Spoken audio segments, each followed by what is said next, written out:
อไปที่ซึ่งขอบฟ้านั้นมีเพียงแสงรำไรและจะเกินไปไหมที่จะกุมมือเธอไว้นับกายเธอไม่เร็วไปนักอีกสักพักอยากจะรักอยากจะรู้จักเธอดีกว่านี้อยากจะมอบไปให้เธอได้สิ่งดีๆตราบที่มีลมหายใจจะเร็วจะช้าก็อยากให้รู้ว่าในคืนนี้ฉันขอให้เธอได้จำเอาไว้ถึงแม้ว่ามันจะนานเท่าไรอารมณ์สุดท้ายเราจะไปพร้อมๆกัน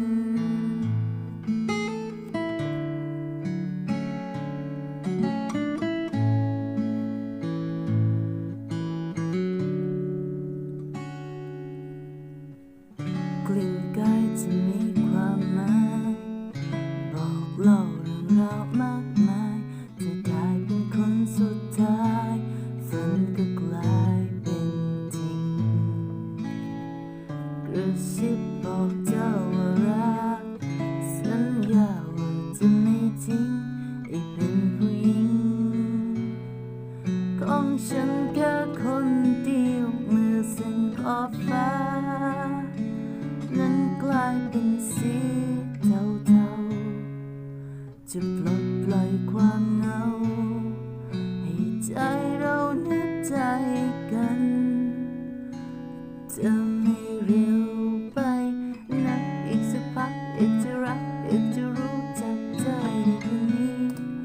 อยากจะมอบให้เธอได้สิ่งดี